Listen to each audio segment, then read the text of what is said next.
Olá, Grupo Refúgio, a paz do nosso Senhor Jesus Cristo seja com todos nós nessa quinta-feira. Uma quinta-feira diferente, uma quinta-feira próspera, uma quinta-feira abençoada. Pois hoje eu estou aqui neste horário, por quê? Porque hoje é dia de propósito financeiro aqui no Grupo Refúgio, para a honra e glória do nosso Senhor Jesus. E hoje eu vim trazer algo para a nossa vida transformador. Vamos juntos aprender a tirar coisas da nossa vida que travam a nossa vida financeira. Vamos juntos hoje dar o primeiro passo para a nossa prosperidade em nome de Jesus no ano de 2026. Ano de mudanças, ano de bênçãos, anos que nós vamos colher, que nós vamos viver o melhor dessa terra. Eu creio, e se você crê, amém. Se você não crê, vamos junto. Vai pela minha fé, em nome de Jesus. Como eu tenho falado com vocês, desde novembro de 2025, o Senhor tem me dado umas direções, o Senhor tem falado comigo sobre mudanças.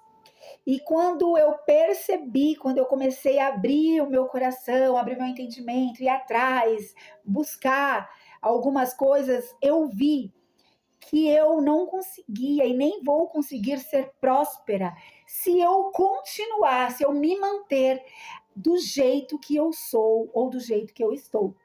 Então, eu, Janaína, decidi dar um rumo na minha vida, dar uma virada, porque Deus está me chamando, me despertando para mudanças, e não aquela mudança de boca para fora que a gente só fala, eu mudei, eu vou mudar, eu estou mudando, tá na mão de Deus. Não, uma mudança que vem de dentro, uma mudança de querer, uma mudança de atitude, uma mudança de agir, uma mudança verdadeira. E é sobre isso, e é isso que vai marcar o nosso ano de 2026.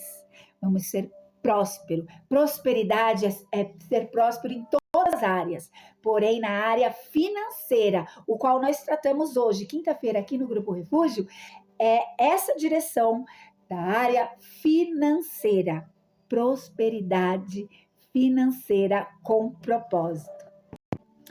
Romanos 12:2 diz assim: não se amoldem ao padrão desse mundo, mas transforme-se pela renovação da sua mente para que sejam capazes de experimentar a boa, agradável e perfeita vontade de Deus.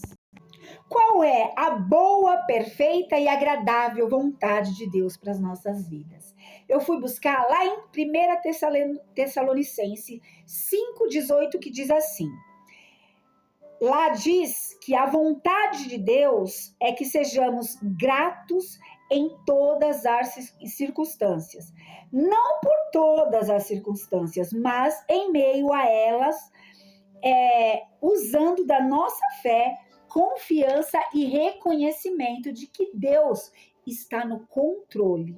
Mesmo nas dificuldades, Deus continua no controle, transformando as situações e moldando o nosso caráter em Cristo Jesus. E um passo para essa mudança, para essa transformação de mente, é a gratidão. Nós sempre falamos, eu sou grato a Deus, né? Eu sou muito grato a Deus. Eu acordo e falo, obrigado, Jesus. Eu durmo e falo, obrigado, Senhor, por guardar a minha vida, a minha família, a minha casa. E a gente acha que a gratidão se limita nisso. Só que a hora que a gente coloca o pé para dentro da nossa casa, nós conseguimos só enxergar o que está faltando. Não conseguimos agradecer pelo que a gente tem. A gratidão, ela é uma postura espiritual que muda a nossa perspectiva, silencia a murmuração e nos alinha ao propósito divino. Glória a Deus. Não negando a dor, mas afirmando a soberania de Deus. E na prática, Janaína, o que isso significa? Na prática, a gratidão ela é a quem nos faz a diferença nas dificuldades, o nosso modo de lidar com as coisas. É através da gratidão, do coração grato, que nos torna pessoas que permanecem na fé, sabendo que o Senhor Deus está conosco e aquilo, né, aquele vento vai passar. Mas como ter gratidão nas dificuldades? Agradecer a Deus não pelas dores, pelos problemas em si, mas pela sua presença neles, pela fidelidade e pelo fato dele usar situações para o nosso crescimento, mostrando que ele é soberano sobre todas as coisas.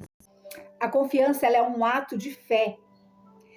É reconhecer que Deus trabalha para o bem dos seus filhos, mesmo quando a gente não consegue entender nada.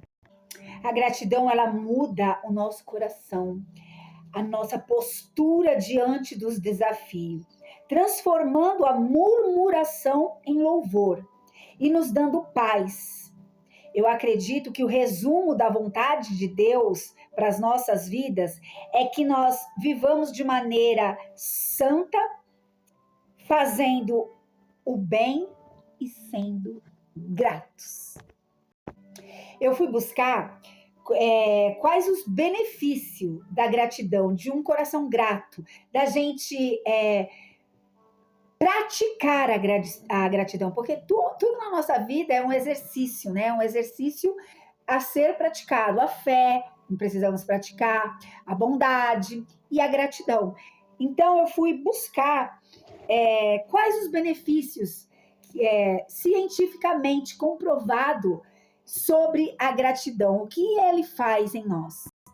Comprovações científicas diz que a gratidão, ela promove o bem-estar mental ao reduzir o estresse, que é o cortisol, a ansiedade e o pensamento negativo, melhorando o bom humor e o sono, além de fortalecer a resiliência e os relacionamentos, ativando áreas cerebrais de recompensa como a dopamina e a ocitocina, e traz benefícios físicos como o sistema imunológico forte, né, mais forte, e a pressão arterial mais baixa. E pela Bíblia, será que a Bíblia também relata que uma pessoa com um coração grato pode haver alguma transformação, algum benefício? Vamos lá. Sobre a Bíblia, a gratidão é um manifesto de adoração que demonstra a fé e a dependência nele, em Deus. É o reconhecimento ativo da bondade de Deus em todas as circunstâncias. Um coração grato é um sinal de coração transformado e cheio de fé. A ciência explica que gastar por impulso, falta de planejamento, nos traz uma mentalidade de escassez, procrastinação financeira e viver agradando aos outros travam a nossa vida financeira. A Bíblia também diz sobre isso. E ela diz assim em Provérbios 16:13, fala sobre a falta de domínio próprio, que se compara, no nosso caso aqui, na nossa direção, comprar sem controle, né? Sem comprar, assim, absurdamente, sem necessidade. Provérbios 21:5 também fala sobre planejamento. E a Bíblia nos ensina a ser organizados, a planejar. Segundo Timóteo 1:7 fala sobre o medo. O medo trava o crescimento. Provérbios 22:7 fala que viver endividado, né, que ter dívida constante, traz problemas, né, para as nossas vidas. Provérbios 11:24 fala sobre a falta de gratidão. Mente fechada gera escassez. Então, o que a Bíblia e a ciência concordam? Elas concordam que o autocontrole é essencial, que planejamento gera prosperidade, que emoção sem direção gera perdas e que uma mente organizada é igual a uma vida organizada. Ai, mas eu não sou próspero, o dinheiro vem e vai embora da mesma forma, mais rápido do que vem. Eu demoro um mês para ganhar e depois em dias ele vai embora, tal. Marca isso aí no seu caderninho. Marca isso. O dinheiro, ele trava primeiro na sua mente. Através das suas falas, através da sua ingratidão, através das suas crenças, ele trava. Depois é que ele trava no seu bolso. Então, vigia as suas palavras. Vigia a sua boca. Tudo isso que eu falei até agora, assim, eu quis trazer um resumo de coisas para que a gente possa entender que é necessário uma mudança de mente. É necessário para que nós possamos ter uma vida próspera, uma vida transformada, uma vida mudada, querer uma mudança. Por isso é necessário, urgente, a gente mudar alguns hábitos, algumas falas, algumas atitudes, deixar embora algumas crenças, pensamentos. E eu vou passar agora 5 hábitos que possam estar bloqueando a sua vida financeira fluir. 5 coisas que, se você se identificar, pega agora o papel e a caneta. 5 coisas que eu vou passar aqui, você marca e você vai observar. Tiquei essa precisa ser eliminada da minha vida. Não, aqui eu não tô, aqui tá bem. Você vai agora entrar numa autoanálise, se examinar e você vai, em nome de Jesus, a partir de hoje, eliminar isso da sua vida. A nossa casa, ela fala muito sobre a nossa vida. Muitas vezes você é uma pessoa fechada, que não fala muito, que não quer falar, mas quando uma pessoa entra na sua casa, ali, a sua casa fofoca todinha a sua vida. O que você é, o que você está por dentro. Primeira coisa, objetos quebrados. Coisas quebradas bloqueiam a prosperidade. E quando nós aceitamos coisas quebradas dentro de casa, nós estamos dizendo ao mundo, nós estamos dizendo a Deus que a nossa vida também pode ficar assim, incompleta. Vigia, começa a olhar aonde tem coisas quebradas, aonde tem coisas, sabe assim, destruídas dentro da sua casa. Elimine. Segunda coisa, excesso de coisas guardadas que não usamos. Isso bloqueia a chegada de coisas novas que Deus quer nos entregar.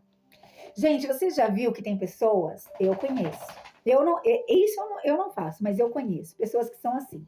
Tem roupa desde 15 anos atrás. Ah, mas eu vou emagrecer, eu tô esperando emagrecer para eu usar. E aquele guarda-roupa fica abarrotado. É sacolas, sacolas e sacolas. É entulhos. Tem coisas que não usa. Sapato, 1001. Não usa, mas estão ali. Tem muitas coisas que a gente entulha, mesmo que seja coberta, seja lá o que for, é tantas coisas que a gente guarda, a troco de nada, a gente não usa, a gente até esquece muitas vezes que ali estão. Então, assim, é preciso liberar o espaço, é preciso dar. Aquilo que não serve para você, que esteja bom e não serve para você, vai servir para alguém. E você vai abrir um espaço para que Deus mande coisas novas para você. Terceira coisa, objetos ligados à dor. Presente, lembrança, tudo que carrega mágoa, mantém o nosso passado vivo e prende o nosso futuro. Então, assim, comece a observar aquilo que te traz dor, sabe? Às vezes é uma foto de alguém que já partiu, e você deixa ali bem na tua cara, olhando, e você fica ali, sabe? Chorando, preso àquilo, ou qualquer objeto que você ganhou e depois já não faz mais sentido, porque a pessoa é o seu ex, enfim, tudo aquilo que te traz dor, tudo aquilo que te traz mágoa, tudo aquilo que está te prendendo no passado, elimina. Quarta coisa, negligência.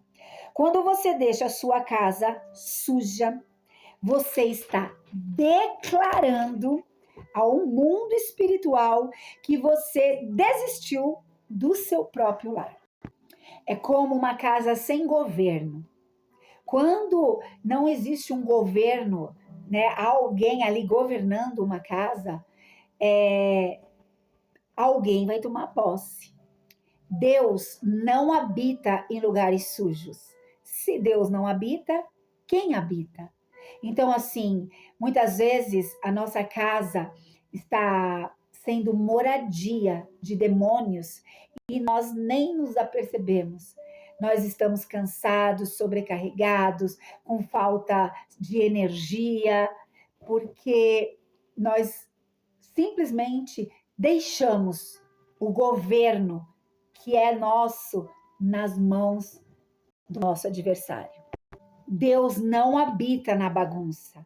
Deus é um Deus organizado. Quem gosta de sujeira é Satanás.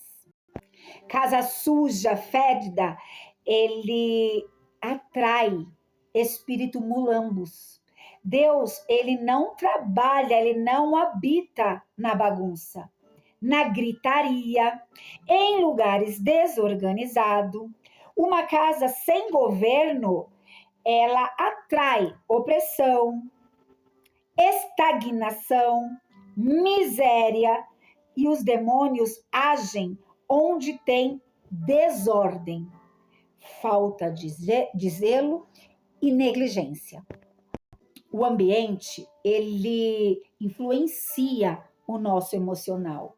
E os demônios, eles vão agir ali dentro, trazendo miséria e problemas que muitas vezes já existem e se identificam.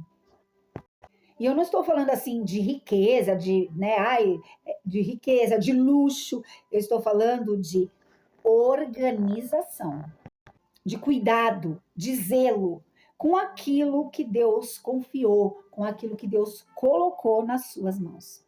Você quer prosperar? Quer prosperar? Comece a amar, cuidar, zelar, organizar tudo aquilo que Deus deu para você. Ore e repreenda toda a opressão, toda a influência e o principal, organize a sua casa. Como eu disse, a sua casa fala sobre você. E ali fala o que você quer da parte de Deus. Se você quer prosperar e ser abençoado ou está simplesmente acomodado. Faça isso, limpe, organize, sabe? Coloca em prática tudo isso que foi falado agora. Se levante. E o quinto, último, importante, como os outros e mais ainda, é a ausência de Deus no lar. Quando falta a presença de Deus em nós, no nosso lar, não tem como uma vida ser próspera, uma vida prosperar. Porque Deus é é a essência, né, de uma vida próspera.